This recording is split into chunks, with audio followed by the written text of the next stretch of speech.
توفیق عطا فرمائے۔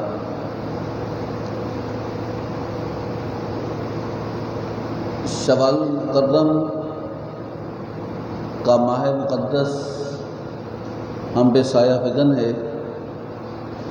رمضان المبارک کے بعد جو ہماری روزمرہ کی مصروفیات ہیں ہم اسی میں الجھ چکے ہیں، اور زندگی اسی تیز رفتاری کے ساتھ ہمیں آخرت کی طرف لے کے جا رہی ہے، اور انسان زندگی کے معاملات میں حقوق العباد کا بہت ہی عمل دخل ہے۔ حقوق العباد سے مراد وہ حقوق جو اللہ نے بندوں پر لازم کیے ہیں، اگر ان کی انسان کوتاہی کرے تو اس کی وجہ سے اللہ رب العزت کی ناراضگی کا سبب بھی بنتا ہے، اور جس وقت تک جس بندے کا حق کھایا، ظلم کیا یا ناانصافی کی، اس سے معاف نہ کرے اور رب تعالیٰ بھی اسے معاف نہیں کرتا۔ اور اسی کئی روایت میں آتا ہے اگر انسان نے کسی کا حق تلف کیا ہے، وہ زندگی کے اندر ہی اس سے معافی لے لے، روز قیامت اگر اس نے معاف نہ کیا تو تیرے اعمال کی صورت میں تیری نیکیاں اس حقدار کو دے دی جائیں گی، اور نیکیوں کے بدلے میں اس کا گناہ تجھ پہ ڈال دیا جائے گا۔ تو اس طرح تیرے اس کے حقوق جو پورے نہیں کیے وہ اسی طرح ادا کیے جائیں گے، کہ دنیا کی زندگی کے اندر تو مال و اسباب چلتا ہے، اور سونے چاندی سے بندہ لین دین کر بھی لیتا ہے، لیکن قبر میں جانے کے بعد اور عالم برزخ کے اندر پھر اس سکے کا رائج نہیں ہوتا۔ اس لیے حقوق العباد کا معاملہ بہت ہی لازم ہے، اور اگر کوئی بندہ کسی کا حق کھا لے تو اسے چاہیے کہ وہ مرنے سے پہلے اس کے حقوق دے دے۔ ہمارے یہاں بہت سے واقعات ہمارے پاس موجود ہیں، اور انسان اتنا سخت دل ہو چکا ہے اسے کچھ شرم نہیں آتی، اور وہ کسی سے کچھ چیز لینے کے لیے تو وہ اللہ کرتا ہے، جب دینے کی باری آئے تو پھر اس پہ وہ سخت ہو کے کھڑا ہو جاتا ہے، کہا نہیں یہ میرا حق ہے، نہ وہ پہلا میرا حق تھا نہ دوسرا میرا حق ہے، یہ تو اللہ رب العزت نے توفیق دی تھی انسان کو اس سے کوئی کام لے لے۔ اور ہمارے یہاں اولاد کا معاملہ بھی ایسے، اکثر جنازوں کے اندر بھی اعلان کیا جاتا ہے کہ میت تو چلی گئی، اگر اس کا کوئی لین دین ہے تو اس کے ورثاء کے ساتھ، اس کے وارثوں کے ساتھ کر لے، کیونکہ اگر اس کے اوپر چھوڑ لیا تو پھر قبر کے اندر اس کا معاملہ بڑا سنگین اور سخت ہو جائے گا۔ ایک روایت میں آتا ہے کہ ایک دفعہ ایسا ہوگا کہ ایک جنازہ آیا، اور اس جنازے کے اندر جب جنازہ پڑھنے کی رکھا نا تو ایک شخص کھڑا ہوا، اس نے کہا کہ میں جنازہ پڑھنے نہیں دوں گا اس شخص کا جب تک یہ میرا ادھار واپس نہ کرے۔ تو اس کے بیٹے بھی تھے، تو بیٹوں نے پوچھا کتنے پیسے ہیں؟ اس نے کہا اس شخص نے میرے 45 لاکھ روپے دینے، یہ جب تک میرے 45 لاکھ روپے نہیں دے گا جنازہ پڑھنے نہیں دوں گا، دفن کرنے نہیں دوں گا۔ تو بچوں نے کہا تھے سب کے پاس پیسے؟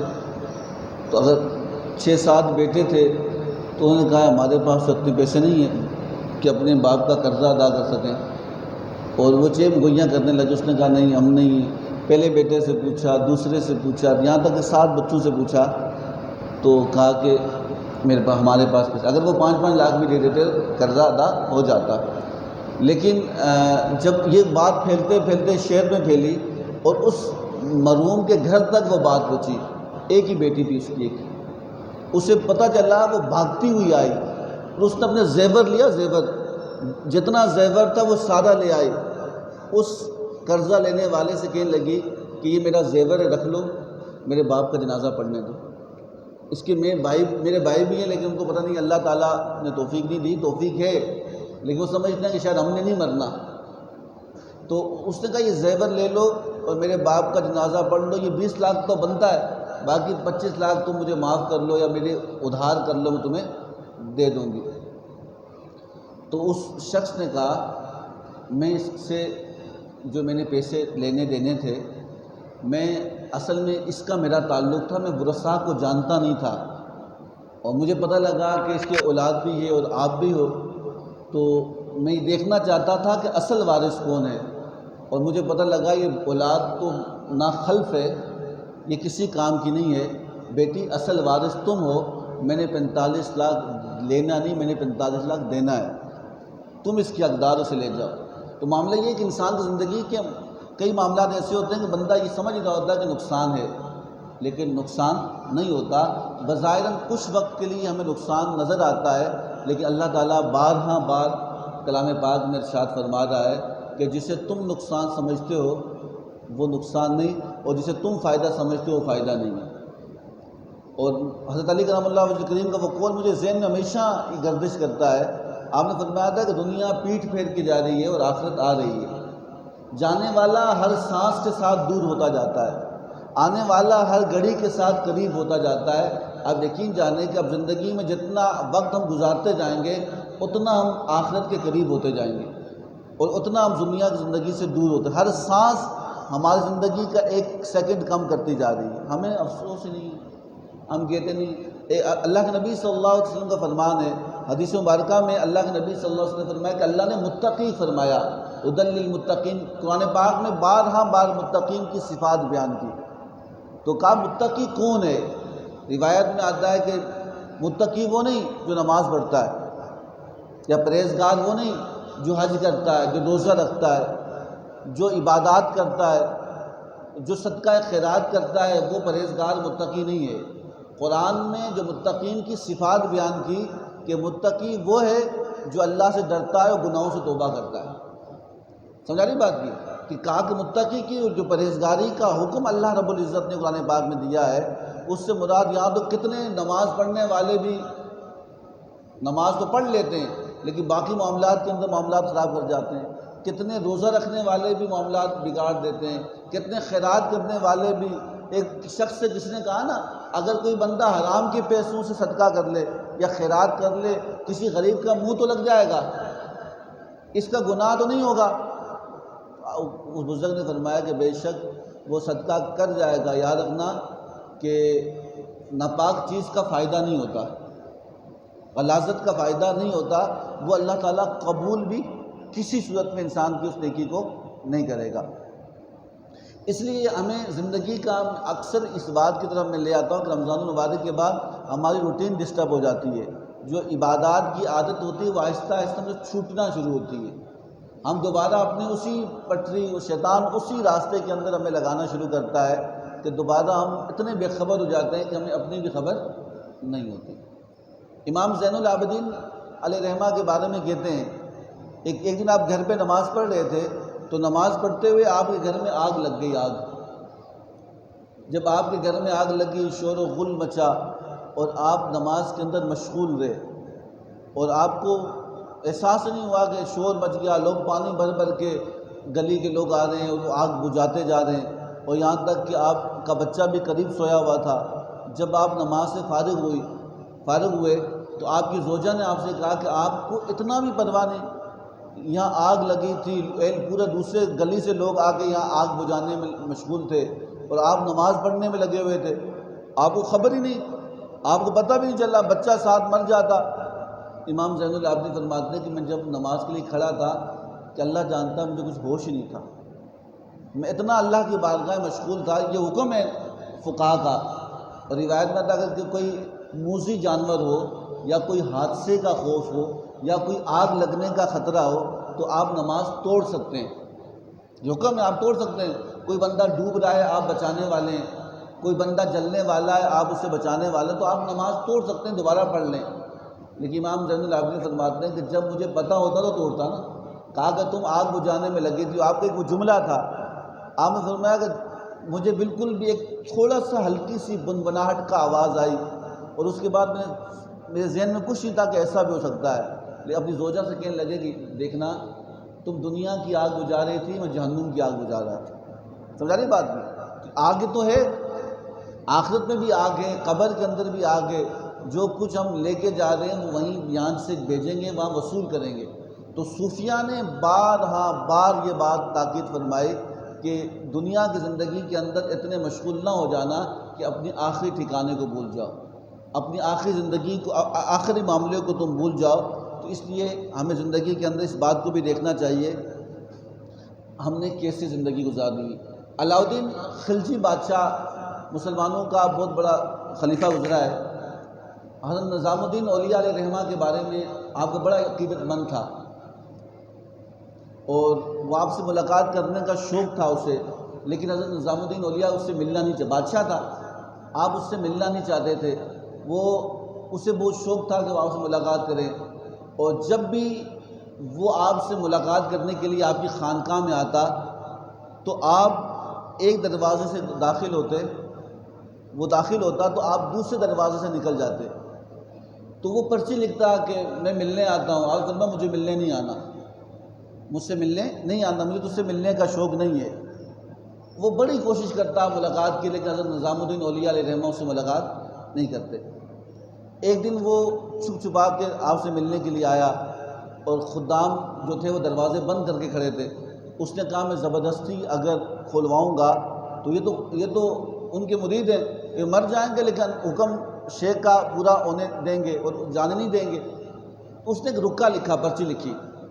اس نے کہا کہ نظام الدین اولیاء سے کہ ایک بات مجھے سمجھ نہیں آتی کہ بادشاہوں کے دربار میں کوئی چوکیدار کھڑا ہو، کوئی خادم کھڑا ہو تو سمجھ آتی ہے، فقیروں درویشوں کے دربار میں تو کوئی، خانقاہوں میں کوئی چوکیدار نہیں ہوتا، آپ نے کیوں کھڑے کیے؟ حضرت نظام الدین اولیاء علیہ رحمہ نے اس کا جواب میں لکھا کہ بے شک بادشاہوں کے دربار میں خدام اس لیے کھڑے ہوتے ہیں کسی سوال کرنے والے کو اندر جانے نہ دیں، کسی فقیر کو غصے نہ دیں، کسی کو بادشاہ سے ملنے نہ دیں. کہا کہ ہم نے کھڑے اس لیے کیے ہیں کہ کسی بادشاہ کو اندر داخل ہونے نہ دیں. تم فقیروں کو روکتے ہو اور ہم بادشاہوں کو روکتے ہو. تو پھر اس نے پھر رکا لکھا، بادشاہ تھا، اس نے پھر رکا لکھا نظام الدین اولیاء علیہ رحمہ کو. آپ سے کہنے لگا کہ میں آپ کی خانقاہ کا وزٹ کرنا چاہتا ہوں، آپ مجھے اندر جانے دیجئے. حضرت نظام الدین اولیاء علیہ رحمہ نے اس کا جواب دیا کہ اسے گھما دو. اور جب وہ اسے گھمانے کے نکلے، لنگر خانہ دیکھا، سب کچھ دیکھا، تو علاؤدین خلجی نے جب استبل گھوڑوں کی، جب استبل میں پہنچا نا، اس نے دیکھ کے حیران ہوا کہ سونے چاندی کی زنجیریں وہ گھوڑوں کے پاؤں اور گلے میں ڈالی ہوئی ہیں. وہ بڑا پریشان ہوا. اس نے پھر رکا لکھا، کہا کہ بادشاہوں کے پاس تو سونا ہو سمجھ آتی ہے، اور فقیروں کے پاس یہ سونا جس سمجھ نہیں آتی. آپ نے اس سے گھوڑوں کو باندھا ہے استبل کے اندر، اس کی زنجیروں سے اس کی گھوڑوں کی ٹاپوں کو باندھا ہوا ہے. حضرت نظام الدین اولیاء نے لکھا کہ بے شک سمجھ تجھے آئی جائے گی، بادشاہوں کے پاس جو سونا چاندی ہوتا ہے وہ اسے سنبھال کے رکھتے ہیں کہ ہمارے کام آئے گا. کہا فقیروں کے پاس ہوتا ہے وہ گھوڑوں کے قدموں میں ڈال کے رکھتے ہیں. کہا اس کی اوقات یہ، تم جس کے لیے اپنے آپ زندگی کو خراب کرتے ہو اس کی اوقات یہ، اس کی حیثیت یہ. جتنا تم ایک بادشاہ کے بارے میں کہتے ہیں نا، ایک روایت میں آتا ہے کہ ایک بادشاہ کو کسی نے ایک لاش کو دیکھا تو اس میں رکا لکھا ہوا تھا. اس میں لکھا تھا کہ میں نے اتنے ہزار شادیاں کی، پرانا بادشاہ تھا، میرے اتنی ہزار اولاد تھی، اور میرے اتنے ہزار بچے تھے، اور میری اتنی وسیع سلطنت تھی، لیکن یاد رکھنا کہ سونا چاندی تلوار سب پڑی ہے، لیکن میری جب موت ہوئی تو بھوک کی وجہ سے ہوئی. قید سالی پڑ گئی، غلہ ختم ہو گیا. میرے پاس سونا بھی تھا، چاندی بھی تھے، ہیرے بھی تھے، جواہرات بھی تھے، سب کچھ تھا، لیکن اسے میں کھا سکتا نہیں تھا.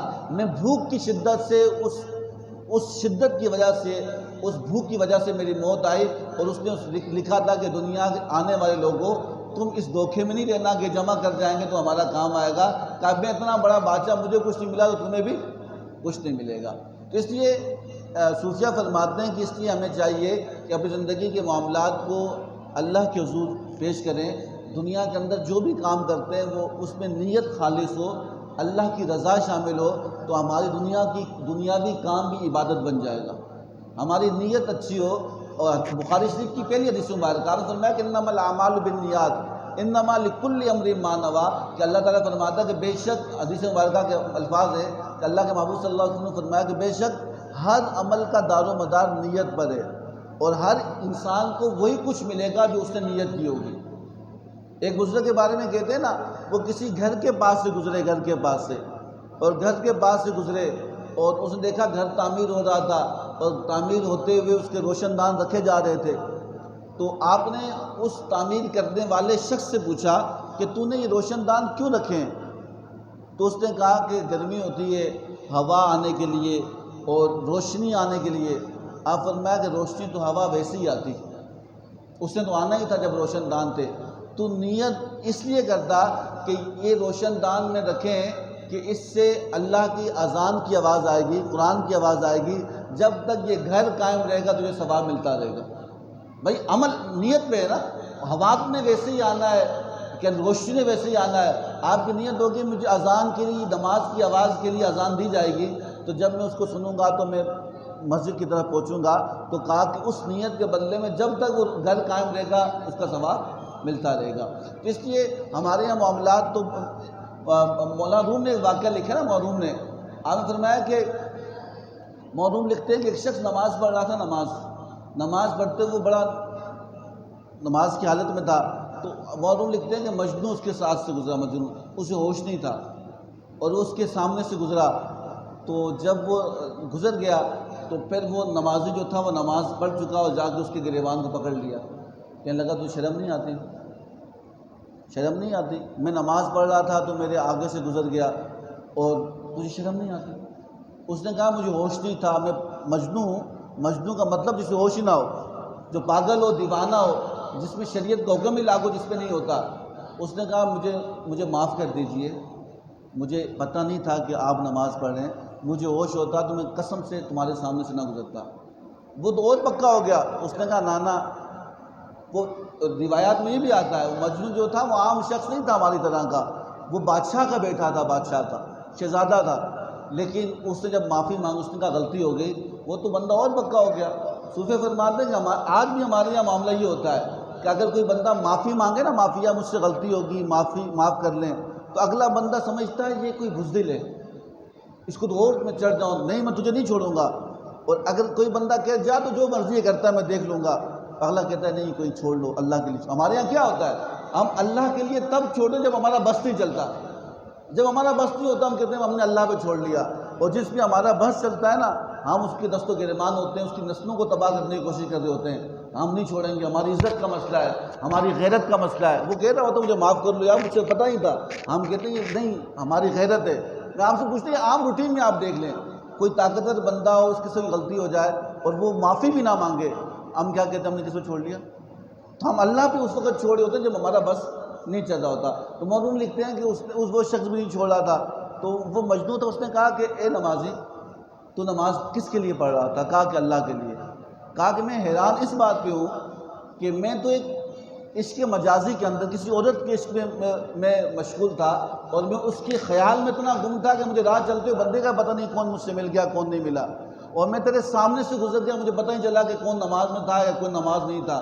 لیکن مجھے تو اتنا بتا تیری وہ نماز کیسی تھی کہ جس میں تو کھڑا بھی تھا اور مجھے بھی دیکھ رہا تھا، تجھے ہوش بھی تھا اور مجھے بھی دیکھ رہا تھا اور نماز بھی پڑھ رہا تھا. کہا کہ یہ ایسی نماز نہیں ہے. نماز ایسی ہوتی ہے، مولا علی فرماتے ہیں کہ جب بندہ نماز کی حالت میں ہو، حضرت علی کرم اللہ وجہ کریم کے بارے میں کہتے ہیں کہ جب وہ نماز کی حالت میں ہوتے تو آپ کے چہرے کا رنگ سرخ ہو جاتا، کپکپی طاری ہوتی، اور آپ کی جسم پہ کپکپاہٹ طاری ہوتی. کسی نے پوچھا کہ یا علی آپ تو کبھی جنگوں میں اتنے کامتے ہوئے نظر نہیں، آپ تو بڑے بہادر ہیں، لیکن یہ نماز کے دوران آپ کو کیا کیفیت ہوتی ہے؟ آپ مولا علی فرماتے ہیں کہ میں جب نماز کے لیے کھڑا ہوتا ہوں تو میں نہیں پتا وہ بادشاہ کتنا بڑا ہے، اس کے سامنے کھڑے ہوئے خوف آتا ہے کہ میری یہ عبادت قبول ہوگی کہ نہیں ہوگی، اور مجھے خوف آتا ہے کہ شاید یہ زور کی نماز پڑھ رہا ہوں اور عصر تک مجھے مہلت ملے گی کہ میں نماز پڑھ سکوں گا کہ نہیں پڑھوں گا. تو میں اپنی ہر نماز کو زندگی کی آخری نماز سمجھ کے پڑھتا ہوں، ہر نماز کو آخری نماز. ہم میں سے کون شخص ہے یہ بتا سکتا ہے میں عصر تک زندہ رہوں گا؟ وہ بڑے لوگ جن کو اللہ کے محبوب صلی اللہ علیہ وسلم نے جنت کی بشارت دی، وہ اصحاب رسول، وہ نماز ایسے پڑھتے تھے کہ وہ سمجھتے تھے کہ ہماری یہ نماز آخری نماز ہے. جب ہمارا خیال ایسا ہوگا نا کسی بھی کام کے لیے، شاید اس کے بعد مہلت ملے گی کہ نہیں ملے گی، پھر دیکھنا کہ اس نماز میں لذت کتنی ہوگی، اس میں سکون کتنا ہوگا، اور شاید اس میں مزہ کتنا ہوگا، اس میں رب کا قرب کتنا حاصل ہوگا. تو ہم سمجھتے ہیں کہ نہیں اگلے جمعے کو پھر دیکھیں گے. ہم پوچھنا یہ چاہتے ہیں کہ اگلے جمعے تک مہلت کس نے دی؟ آپ کو کس نے مہلت دی کہ آپ اگلا جمعے تک دیکھ سکیں گے؟ تو زندگی کے معاملات بھی ایسے ہیں کہ لوگ سمجھتے ہیں کہ ہم ایسا کر جائیں گے، ایسا کر جائیں گے. تو یاد رکھنا کہ وہی کام ہوگا جو اللہ کے لیے ہوگا، وہی کامیاب ہوگا، اور جو دنیا کے لیے ہوگا اس نے ذلیل ہی ہونا ہے. جو ایک آخری بات ہے کہ بات ختم کروں گا، یاد رکھنا اللہ تعالیٰ کو کسی چیز کی کمی نہیں. میں بات ختم نہیں کروں گا. اللہ کو کسی چیز کی کمی، اللہ کسی چیز کا محتاج نہیں، اللہ کو کسی چیز کی حاجت. لیکن اللہ قرآن میں فرماتے ہیں ان تنصرکم اللہ ینصرکم. کون ہے جو اللہ کی مدد کرے گا؟ اللہ کو ضرورت نہیں ہے. اللہ کہتا ہے کون ہے جو اللہ کی مدد کرے گا؟ کون ہے جو اللہ کے ساتھ آئے گا؟ کون ہے جو اللہ کے لیے کھڑا ہوگا؟ اس کا مطلب اللہ کیا بتانا چاہ رہا ہے کہ یاد رکھنا کہ حدیث مبارکہ میں روایت میں آتا ہے کہ قرب قیامت میں اللہ تعالیٰ اچھے لوگوں کو اٹھا لے گا. روایت میں آتا ہے اچھے لوگوں کو اٹھا لے گا، اور صحابی فرماتے ہیں حضور نے فرمایا کہ پھر اس میں صرف کچرا رہ جائے گا. کہا کیسے؟ کہا جیسے تم کھجوریں چھانٹتے ہو نا، اچھی نکال لیتے ہو، بعد میں جو گند بچ جاتا ہے. کہا اچھے لوگ چلے جائیں گے اور گند رہ جائے گا. تو کہا کہ اس وقت اگر کوئی شخص اللہ کے لیے کھڑا ہوگا، جس وقت اللہ کا نام لینا، ہمارے یہاں کیا ہوتا ہے، ہم کہتے ہیں یار یہ تھوڑا کام کرنا ہے، مسجد کا کام ہے. یہ کہتے ہیں ہمارا کام تھوڑی ہے. کیا کہتے ہیں؟ ہمارا کام تھوڑی ہے.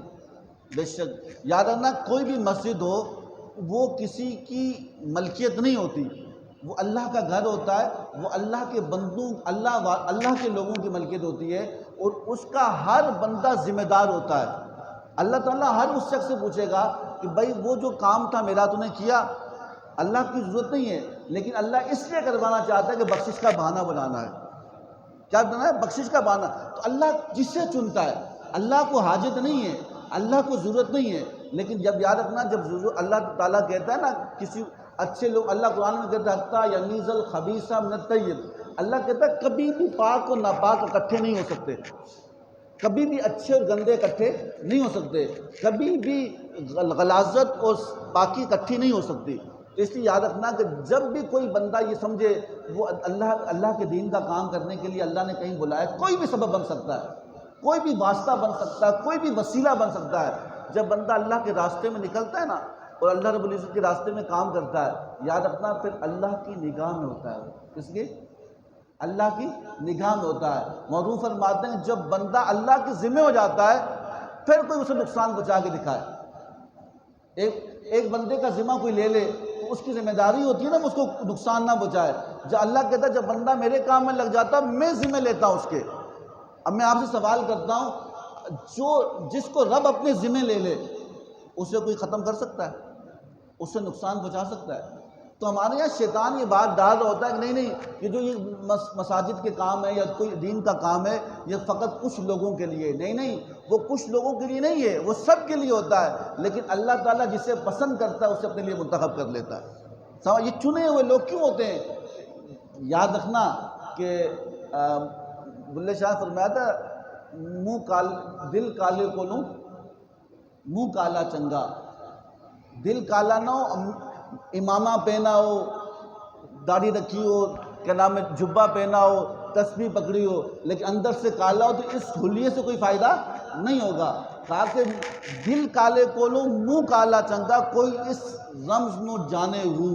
کہا کہ اس بات کو جانو دل سفید ہوگا تو پھر وہ اکیلا نہیں ہوگا، ہم ہر وقت اللہ اس کے ساتھ ہوگا. اور دل کالا ہوگا اور منہ پہ بڑے میک اپ کر کے وہ سفید ہو جائے، اس کا کوئی کہیں بھی ٹھکانہ نہیں ہوگا.